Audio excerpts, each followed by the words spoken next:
On to the question of the day this morning, and as I mentioned before the break, which had Sakina laughing, I said I'd wait till after the break, and then I told you the question, but you know what, can't keep everyone in suspense so early in the morning. Well, this is the question, and it's about children aged 12 to 17. They'll be able to get the COVID-19 vaccine from tomorrow, and this is without the consent of their parents or legal guardians. What are your views about this?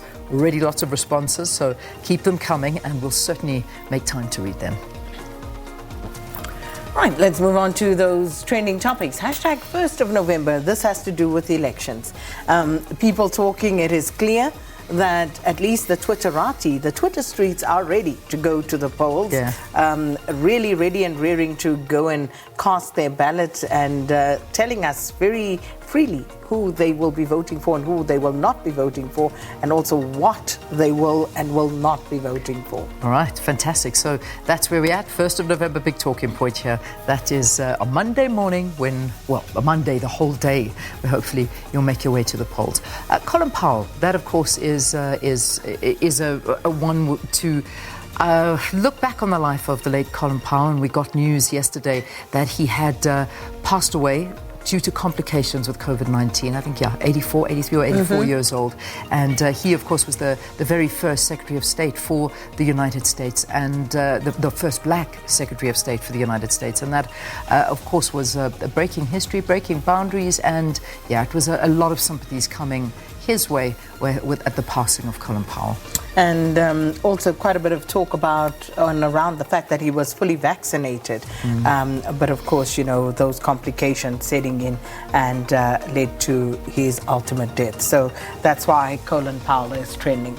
Moving on to the next one, hashtag Sputnik, the Sputnik V vaccine, and SAPRA deciding not to grant it status for use in this country. But as you heard in our news bulletin, SAPRA is concerned about the incidents or that men who are vaccinated with Sputnik V would be more susceptible, seemingly, to HIV, contracting HIV. So this is some of the reasoning behind this. But of course, as you can imagine, there will be lots of talk around it. A lot of talk around this one, but that's what has been decided, that the Sputnik vaccine will not be administered here in South Africa. And then, of course, Timebank. This is one, you know, you have to, again, look through and see what it is exactly that people are talking about. But, I mean, I think there's a lot to do with it. It's, you know, talking about this retail bank, and talking about their shares and how it's doing.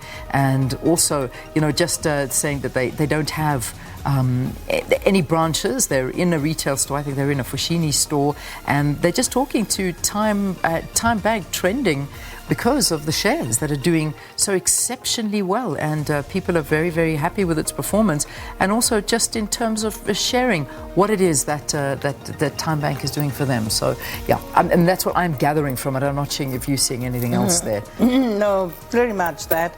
And seemingly a new direction that we're heading into. So Timebank is the one backed by Patrice Motsepe. Yeah. And then you have Bank Zero. What's his name? Jordan. Michael Jordan. Yeah. Yes. Yeah. So people comparing, you know, what the costs are. Indeed. At each of these. So and Bank bringing in a Zero, comparison with Capitec as well. Exactly. So it's a whole conversation. Interesting one. I had a look at all the costs, and it's very interesting, I must say. It is. All right. Well, there you go. Those are your trends for this morning, and we look forward to seeing what happens by the end of this morning. All right. Let's take a break. We'll see you after this.